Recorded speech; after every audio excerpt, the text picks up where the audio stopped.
I'm sitting in my kitchen in Mercer Heights, and I can see the driveway from where I'm standing, and the driveway is empty, and that shouldn't bother me the way it does.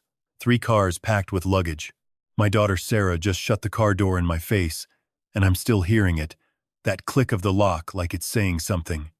My son-in-law Marcus is in the driver's seat. My 2 grandchildren are in the back. There are 10 neighbors standing on the street, all of them watching. Sarah rolled down the window and smiled this awkward smile, the kind you give to someone you barely know, and she said, "Dad, there's no room. You'll only get in the way of the trip. No room. There's no room." Let that sink in for a second, because I need you to understand something I had just asked if I could come along. Not demanded. Asked. Like I was hoping she'd say yes, but already expecting she'd say no. And when she said no, I didn't argue. I didn't beg. I just stood there watching as those 3 cars rolled out of my driveway and disappeared around the corner. I need to pause here because I'm not the kind of man who tells his story for sympathy. But this moment changed everything. And I want to be honest with you, I don't know if I could have stayed calm the way I did. Most people would have exploded. Most people would have said something they couldn't take back. I just watched. That's almost worse, isn't it? That quiet acceptance, like I'd already admitted to myself that I deserved to be left behind. My name is Michael Holbrook. I'm 58 years old. I built this house 32 years ago, not with a contractor, but myself, with my hands, with my wife Catherine standing beside me, telling me the roof was going to collapse if I didn't angle the beams correctly. She was right. She was always right. We raised 3 children in this house. Sarah was the youngest. When Catherine got sick in 2018, we told everyone it was temporary. It wasn't. After she died, I kept the house exactly as it was. Same furniture, same photographs on the walls, same kitchen table where we'd had breakfast together for decades. And Sarah, she grew up, she married Marcus, they had kids, and she kept coming back. My house became her safety net. She called it Dad's place. Like it was a thing I owned, not a thing we'd built together. If you've ever loved someone so completely that you stop keeping score, you know what I'm talking about. If you've ever opened your door and never asked for it to be closed again, then you understand what I was. I was the kind of father who paid for repairs when their apartment flooded. I was the kind of father who kept a drawer full of cash in case they needed something urgent at 2 in the morning. I was the kind of father who believed that love meant unlimited availability. I thought that's what fathers were supposed to be. That day, after they left, I walked back inside. The silence was different. Heavier. It pressed down on me like something with weight. I walked into the living room and I looked at the photographs. There were so many photographs, and I found myself staring at one of Sarah when she was 7 years old, holding a cake she'd made herself. And in the photo, she was looking at me like I was the most important person in the world. That look was gone now. That version of her was gone now. Maybe it never existed outside of my memory. I walked to my office. Bottom drawer. Inside was the original property deed. My name. Just my name. No mortgage. No lien. No one else's signature. 32 years of payments, all mine. I held that deed for a long time. I didn't make a decision right then, but I had a question, and the question was this: at what point does unconditional love become self-abandonment? I picked up my phone. I called Diane at Riverside Realty. I'd used her 5 years earlier when I almost sold but backed out. She picked up on the second ring. "Michael, hi, how are you?" I said. "Diane, I need to list my property." There was a pause, a real pause. And she said, "Are you sure? Is everything okay?" I said, "Yes, I'm sure." "No, everything's not okay, but I'm about to make it okay." She asked when I wanted it on the market. I looked through the window at the empty driveway. I said, "Today. List it today." Then I called a locksmith. I gave him my address. I told him to change every exterior lock, every single one. By sunset, this house was no longer available to my daughter. But Diane had already found a buyer. You know that feeling when you make a decision and suddenly everything starts moving? Like you've rolled a boulder down a hill and you can't stop it anymore? That's what happened. I woke up the next morning at 5:30 a.m. I made coffee. I sat at this table, the one Catherine and I had purchased in 1997, and I listened to the kitchen clock tick, and I thought about the fact that for 30 years, this house has been my daughter's emergency exit. She's known she could come home. She's known I would never say no. She's known there was always a room waiting, and I never complained. I thought that's what unconditional meant. Diane arrived at 9:30. She's a woman in her late 50s, gray streaking her dark hair, the kind of real estate agent who actually cares about people, which is rare. She walked through the house silently, taking notes on her phone, and when she was done, she said, "Michael, this property is going to attract serious buyers. Are you absolutely certain you want to do this?" I looked around at the walls Catherine had chosen the paint color for. "I'm certain," I said. She didn't push. Before she left, she handed me a folder. "First interested buyer wants to see it tomorrow." His name was Preston Wu, a local developer. Diane said he was nearby. I said, "Let him come." At 11:47 a.m. my phone rang, Sarah's name on the screen. I let it ring. Then came a text. "Dad, we're almost there." "Almost where?"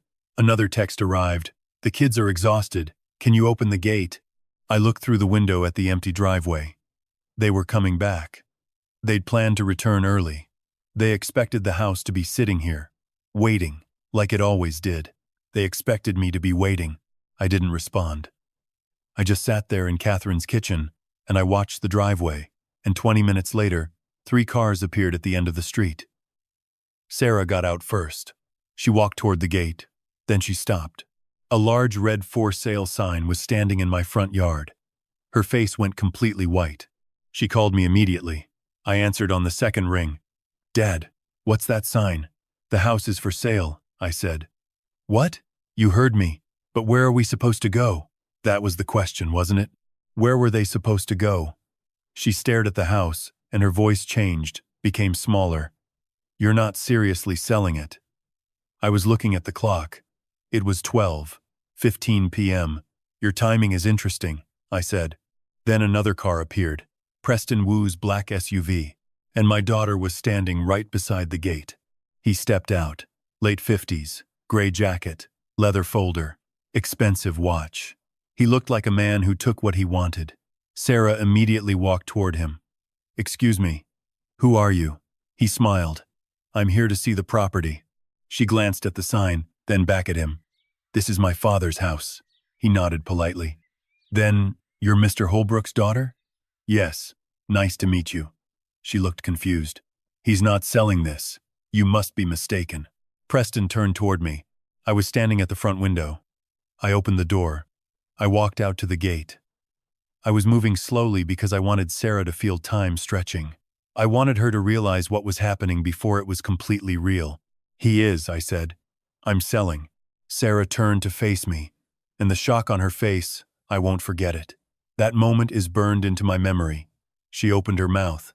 "Dad," she said. "Just my name, nothing else." I walked toward the gate. The 3 cars behind her still had luggage strapped to the roof.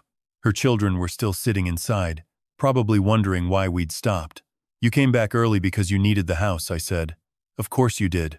She lowered her voice. "Can we talk privately?" I looked at her. I looked at the neighbors who'd watched her leave me behind yesterday. They were all watching now. "There's nothing private about this," I said. She took a breath. She was trying to calm herself. I could see her thinking, trying to figure out what move to make next. "I was stressed," she said. "I didn't mean it like that. I was wrong." Preston cleared his throat. "Mr. Holbrook, would you like me to come back later?" I looked at him, then at Sarah. "No," I said. "Stay. She should hear this." Sarah's eyes widened. "Why?" she asked. "Because you should hear this. Because you need to understand what's actually happening." I turned to Preston. "We're still proceeding." Her voice broke. "Dad, you can't." "But I could. I could absolutely do this. This is our home," she said. I shook my head. "No, it was your childhood home. There's a difference. A home is something you choose to live in. A childhood home is something you outgrow. You outgrew this one a long time ago." She became angry then. I almost preferred the sadness. Anger is easier to dismiss. "You would really sell the house just because I left you behind?" Just because I said something thoughtless? I held up my hand. No. I'm selling it because I finally realized something. What? She asked. I pointed toward the 3 cars, toward Marcus still sitting in the driver's seat, toward the grandchildren in the back. You don't need a father, I said. You need a house. That's when Preston opened his folder. He placed an offer on the hood of his SUV. 10 figures. Sarah looked at the number, and her entire face changed because the offer was 3 times higher than the county assessment. She understood immediately what she'd just thrown away, and something in her broke. Marcus got out of the car.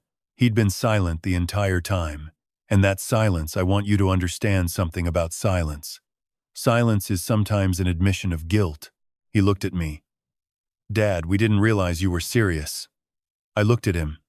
You knew I owned this house? Yes. You knew I was living in it? Yes. Then why did nobody make room for me? He looked at Sarah. She was staring at the ground. Marcus said, I should have stopped her yesterday. I should have said something. That was the first time I believed he cared.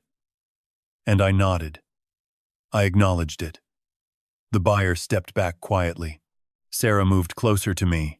Dad, please. Please, what? I asked. Give us another chance. I looked at her face. You had a chance yesterday, I said. I was wrong. You were. I was selfish. You were. She wiped her eyes, but they kept filling. I didn't think you'd actually sell, she whispered. That's the problem, I said. And I watched understanding move across her face. She was finally seeing it. You thought I wouldn't do anything because I'm your father. You thought my love was automatic. You thought being your dad meant I'd erase myself from my own life. She shook her head, but she knew I was right. I was tired. I felt like I'd aged 10 years in 2 days. I didn't feel victorious, I said, and I meant it. I felt tired. I felt like I'd spent 30 years making sure you always had somewhere to go, and you made me feel like I was in the way. She looked at me, and I saw something break open in her. I'm sorry, she said. I'm so sorry. Her husband finally spoke. She's sorry. I looked at him. So am I. Sarah looked shocked. I'm sorry I raised you to believe that love means unlimited access. I'm sorry I taught you that your father is just a resource. That was my mistake. But it's your mistake now if you keep believing it. Preston returned with more paperwork. He handed me a revised contract. Michael, the property is actually worth more than the initial offer. He placed another number down. Sarah stared at it. It was nearly double. Why is it worth that much? She asked. Preston explained. A major development project had been approved nearby. Corner lot. High visibility. Valuable. Very valuable. This is a significant opportunity, he said. Sarah looked at me. Dad, please. Her voice was so small. I'm not asking you again, I said. Don't ask. Ask nothing. That's what I need from you right now, to ask nothing. She stepped closer. Please don't sell. She was really crying now, months of entitlement cracking open. I studied her face. Why? I asked. Because it's our home. I shook my head. No, it was your home because I allowed it to be. But being there for someone doesn't mean letting them treat you however they want. I will always love you, Sarah. But love isn't a blank check. Love has boundaries. Marcus nodded slowly. He got it. Sarah looked at him. You understand? He sighed deeply. I should have stopped you yesterday. When you told your dad there wasn't room, I should have said something. I knew it was wrong, and I didn't say anything. I looked at him. This mattered. He wasn't defending himself. He was admitting fault. Thank you for that, I said. The children got out of the car. My youngest granddaughter, Emma, she's 8. She ran toward me. Grandpa, she yelled. I knelt down and hugged her. She whispered, Are we in trouble? No, I said. Are you leaving? I smiled. Not from you. Never from you.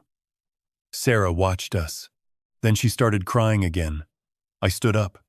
You can visit me, I said. Where? Where are you going to live? I looked at her. Wherever I live next. Do you understand? I've already decided. I'm not asking your permission. I'm not asking your input. I'm just telling you where I'm going to be. She looked completely stunned. You've already decided? Yes. Where? I smiled. There's a smaller house I bought last year. I've been keeping it as a retirement property. Her mouth fell open. You already owned another house? For a year? Yes. Preston smiled. Mr. Holbrook has been planning his retirement for quite some time. Sarah stared at me like I was someone she'd never met before. You never told me. No, I said. I didn't. Now you understand. She asked if she could come inside. I looked at her. I looked at this woman I'd raised, this person who'd inherited half of my genetic code, and I made a decision. Yes, I said. But this time, I opened the gate. You knock first. She walked through the front door slowly. For the first time in decades, she looked like a guest. She stood in the living room and looked around at the photographs, her wedding picture, her childhood school photos, pictures of her mother, pictures of all of us together when she was small, and believed I would always fix everything. She touched one frame. Mom loved this house, she said. She did, I replied. I didn't realize how much I took it for granted. I didn't answer. We both knew the truth was hanging in the air between us. She walked toward the kitchen. Do you remember when I broke that window? The back one? I smiled despite myself. You blamed the dog. She laughed through her tears. You knew it was me. I always knew, I said. For a few minutes, we just remembered. She talked about coming home from school, about helping Catherine make cookies, about the Christmas when we almost burned the house down because I was too confident with the fireplace. And then she said something I wasn't prepared for. Dad, I'm sorry. I nodded. I know. But I don't think you fully understand yet. She looked at me. What do you mean? Come sit, I said. We sat at the kitchen table, the same table where we'd built so many memories. When you said there wasn't room for me, I began, you didn't just exclude me from a trip. You told me that I wasn't important enough to prioritize. You told me that my feelings didn't matter as much as your comfort. And you did it in front of people you know, in front of our neighbors. She started to speak, but I held up my hand. I'm not angry anymore. Anger is what I felt yesterday. Today, I'm just sad. I'm sad that my daughter sees me as a financial safety net instead of a parent. I'm sad that you never asked yourself why I was always available. I'm sad that it took a for sale sign to make you realize that my presence mattered. She looked down at her hands. I was wrong, she whispered. Yes, I said, but now you're going to figure out how to be right. Her husband came inside. He looked at me, at Sarah, at this mess we'd all created together. We'll figure something out, he said. We'll find somewhere else to go. I looked at him. You should. And you'll be better for it. He nodded. He meant it. That afternoon, Preston brought the final paperwork. I signed everything. Sarah watched from across the room. When I put the pen down, she asked, Are you really okay? I looked at her. I will be. She hugged me. It was the first real hug in years, not a greeting, but an actual moment of contact. I hugged her back. But this time, I didn't promise to fix everything. I didn't promise her a house. I didn't promise to pay her bills or show up whenever she needed me to bail her out. I simply held her and said, I love you. She whispered, I love you too. Then she stepped away. And for the first time since Catherine died, I felt like I was finally closing one chapter of my life without closing the door on my daughter. The sale closed 3 weeks later. I moved into the smaller house I'd purchased the year before. 7,200 square feet instead of 12,000. 4 bedrooms instead of 7.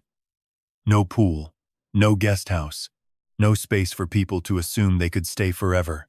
It was mine. The mortgage was paid. The keys were in my pocket. It had something the old house hadn't had in years. It belonged to me alone. Sarah and Marcus rented an apartment on the other side of Houston. They didn't ask me to pay the deposit. They didn't ask me for furniture money. They didn't ask me for anything. That silenced the absence of a request that told me something had actually shifted. It took weeks for it to sink in that they were trying. They were actually trying. A month later, Sarah called. Dad? Yes, can I come over? Of course. She drove to my new house. She sat at my kitchen table, and she placed a small envelope in front of me. What's this? I asked. Open it, she said. Inside was a letter. Handwritten. Pages and pages in her own handwriting. She'd written down everything she regretted. Not just the trip. Not just the words she said that day. Everything. She wrote about all the times she'd assumed I would rescue her. All the times she'd treated my help like an obligation rather than a gift. All the times she'd called at 2 in the morning with an emergency and never said thank you. All the times she'd come home and treated my house like a hotel. And then she wrote something that made me read it twice. I didn't understand the difference between having a father and having someone I could depend on financially. I confused love with unlimited access. I treated you like you were supposed to exist in my life as a resource, not as a person. I never asked how you were. I never asked what you needed. I only showed up when I needed something. I looked up from the letter. That's honest, I said. I needed to be, she replied. I needed to see exactly what I'd been doing. And I needed to tell you that I see it now. I folded the letter carefully. Thank you, I said. She smiled, but it was sad. There's one more thing. What? She pulled out her phone. I've started looking for a better job. I raised an eyebrow. You already have a job. I know, she said. But I want to earn more. I want to know that if there's an emergency, I can handle it myself. I don't want to be the person who runs to her dad every time something goes wrong. I nodded. That's good, I said. That's really good. Then she asked the question I'd been waiting for. Can I ask you something? Sure. Why did you never tell me about the other house? Why didn't you just tell me you had money, that you were planning this? I looked at her. I really looked at her. Because I wanted you to learn how to stand without it, I said. I wanted you to discover that you're strong enough to take care of yourself. I wanted you to become a person who doesn't need a backup plan, because you're capable of creating your own plan. She nodded slowly, and I watched her understanding deepen. We sat quietly for a moment. Then she smiled. You know what? She said. What? I actually miss the old house. I smiled back. So do we. But I don't miss who I was in it, she said. I don't miss being the person who just assumed everything would be fine, that you'd always be there to catch me. That sentence stayed with me, because she was right. Sometimes, losing something isn't punishment. Sometimes it's the first push that forces you to grow. Sometimes the most loving thing someone can do is step back and let you fall, because falling is how you learn to catch yourself. A year after that day, Sarah invited me to dinner. Not at the old house. Not at some fancy restaurant where she was trying to impress me or win me back. At the small apartment she and Marcus had rented. When I arrived, Emma opened the door. Grandpa, she yelled, and she hugged me like I'd been gone for years instead of just months. Mom made your favorite, she said. I smiled. Then I'm staying, I said. Sarah laughed from the kitchen. That's the plan. Dinner was simple. No arguments. No expectations. No one asked what I owned or didn't own. Nobody mentioned money. Marcus actually asked me about my week. Sarah asked about my new house, about whether I was happy, about whether I missed the old place. Real questions. The kind you ask someone you actually see. After we ate, Sarah brought out a small box. I want you to have this, she said. Inside was an old photograph. My wife Catherine, holding Sarah when she was a newborn. Catherine was looking down at her with this expression of pure love, and Sarah was sleeping, and everything about the image was gentle and real. I stared at it for a long time. Where did you find this? I asked. It was in the old house, Sarah said. I had it the whole time. I thought it was lost, but I kept it. I didn't want it to disappear. I couldn't speak for a moment. She sat beside me. Dad? Yes? I used to think you sold the house to punish me. I didn't say anything. I just listened. But I know now that wasn't it, she continued. You sold it because you finally respected yourself. You sold it because you realized you were teaching me the wrong thing. I didn't correct her because she was right. I needed to see that my father was a person, not just a resource, she said. I needed to understand that love isn't a blank check. Love has conditions. Love has boundaries. And when you respect those boundaries, that's when love actually means something. I placed the photograph down carefully. Thank you for seeing that, I said. Thank you for being brave enough to change. Before I left that night, she hugged me. Not a greeting, a real hug. Dad? Yes? Thank you for not giving up on me. I smiled. I held her close. I never gave up on you, I said. I opened the door. I just stopped carrying you. I stopped making excuses for your behavior. I stopped accepting less than respect. And that's when real change was actually possible. And as I drove home that night, I realized something I wish I'd understood years earlier. Being a good parent doesn't mean giving your children everything. It doesn't mean opening your doors and never asking them to close them. Sometimes, the most loving thing you can do is let them discover they can stand on their own.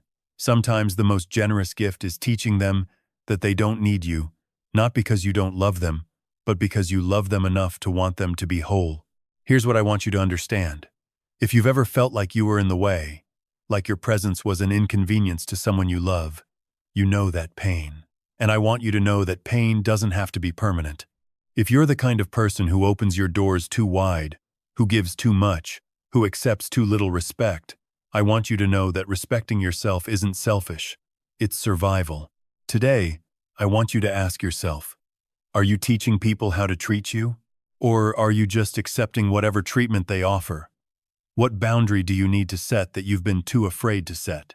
If this story resonated with you, I want to hear from you. In the comments, tell me, do you think Michael did the right thing? Or do you think he went too far? Write a 1 for he was justified, a 2 for it was harsh but necessary, or a 3 for he should have handled it differently. And tell me where you're watching this from right now, and what time it is where you are.